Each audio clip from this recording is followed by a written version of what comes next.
आज आम आलोचना करवा क्रोनिक किडनी डिजीज बा पुरातन बृकक जंतु रोग विषय। चलतु जानिबा पुरातन बृकक जंतु रोग होइथिबा रोगीटीर साधारणतः कौन कौन लक्षण प्रकाश पाई थाए जो आम सन्देह करवा ये हूँ जड़े किडनी डिजीज पेसेंट। अच्छा, प्रथम कथा है रोगीटीर पाद हाथ मुह सब फुली जाए, अस्वाभाविक भाव फुली जाए। आप देखले जानीपर जे हाथ पाद मुह फुली। एवं द्वितीय रोगी जब आप लक्ष्य करती तार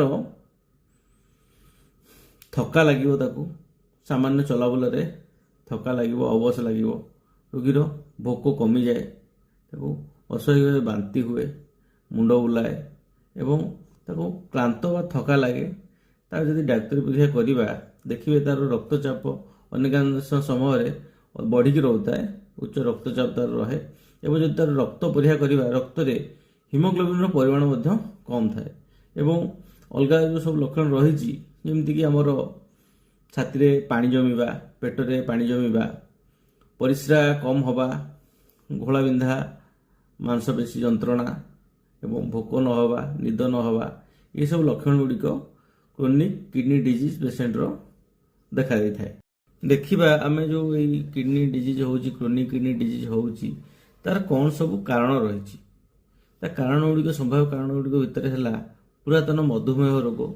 जदि दीर्घदिन हम रोगीटी मधुमेह रोग पीड़ित होगी अच्छी ताले एटा गोटे मुख्य कारण।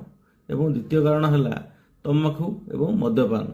जदि से भली किछि रहुची तेणु सेटा गोटे मुख्य कारण। तृतीय मुख्य कारण है आमर जल रे भारी धातुर अंश रहिबा। देखो अनेकांश जगार जो पानी जल से आदिवासी मैंने व्यवहार करुँच, यदि सेठी जल रे भारी धातुर परिमाण अधिका है तेज सेटा गोटे मुख्य कारण ये जो किडनी डिजीज एटा आम ग्रहण करवा। तेणु जल रे भारी धातुर जदि द्रवीभूत हो रहा अधिक परिमाण में यहाँ गोटे संभाव्य मुख्य कारण जोटा कि वर्तमान ये रोगटी बढ़ी बढ़ी चली। आउ गोटे है कीटनाशक प्रभाव। एवं आउ गोटे कारण होउची आपणकर परिस्रा नली संक्रमण बा मूत्र मार्ग संक्रमण जार बारंबार होउची सेठी मध्य किडनी रोग को धरुची। एवं आमे जो वर्तमान दैनंदिन जीवन शैली रे अधिक परिमाण रे बारंबार घोड़ा बिंधा बटिका व्यवहार करुचे सेठी गोटे कारण रहुची जोटा कि आमर किडनी रोग को धरुची। एवं किछि औषध अच्छी जो गुड़िक व्यवहार कले मध्य से गुड़िक आमर किडनी प्रति विपज्जनक रही। अन्य कारण गुड़िक है वर्धित उच्च रक्तचाप। जितेबाला आपणकर रक्तचाप बढ़िकी रोचे सब बेले एवं आपण नियमित भाव औषध व्यवहार करूना सेठी मध्य किडनी उपरे प्रेशर पकाउची।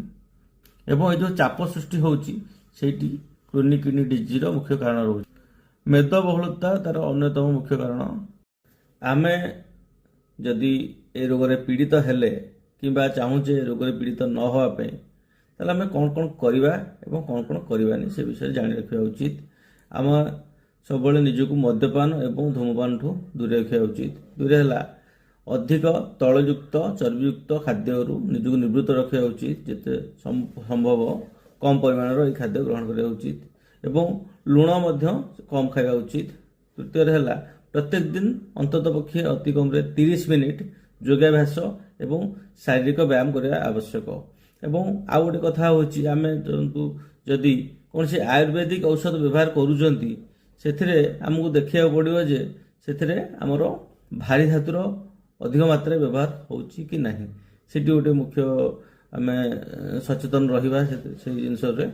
आउ गोटे कथा है जितेबाला आम कौन औषध खाऊे दीर्घ दिन पर्यंत तेज आमको गोटे जिन मन रखा पड़ो से औषधर किडनी उपरे बा बृकक उपरे प्रभाव केते रहुची किंबा रहिबार संभावना अच्छी। से भली जितेबाला घोड़ा बिंधा औषध आपण खाइबे तार व्यवहार को निजक सीमित करेंगे, कारण ताको अधिक आप व्यवहार कले सेटा आपण पे विपज्जनक हम। तापर आम उपयुक्त परिमाण जल ग्रहण करिया उचित। कम पानी पीले सेटा आमको किडनी पे विपज्जनक रहिबो। एवं आउ गोटे कथा होची उपयुक्त पानीय जल। ବ୍ୟବହାର କରିବା ଆବଶ୍ୟକ ରହିଛି। ଏବଂ ଯଦି ଆପଣ ଏ ରୋଗରେ ପୀଡ଼ିତ ଅଛନ୍ତି ତେବେ ଆପଣ ନିୟମିତ ଭାବେ ସ୍ୱାସ୍ଥ୍ୟର ଯାଞ୍ଚ କରିବେ, ନିୟମିତ ଭାବେ ଆପଣ ଔଷଧ ସେବନ କରିବେ। ତା ସହିତ ଯଦି ଆପଣଙ୍କର ମଧୁମେହ କିମ୍ବା ରକ୍ତଚାପ ରହୁଛି ଆପଣ ସବୁବେଳେ ତାର ପରୀକ୍ଷା କରିବା ସହିତ ତାର ଔଷଧକୁ ଠିକ୍ ଭାବରେ ଖାଇବେ ଏବଂ ଜନସଚେତନତା ସୃଷ୍ଟି କରିବା ନିହାତି ଆବଶ୍ୟକ।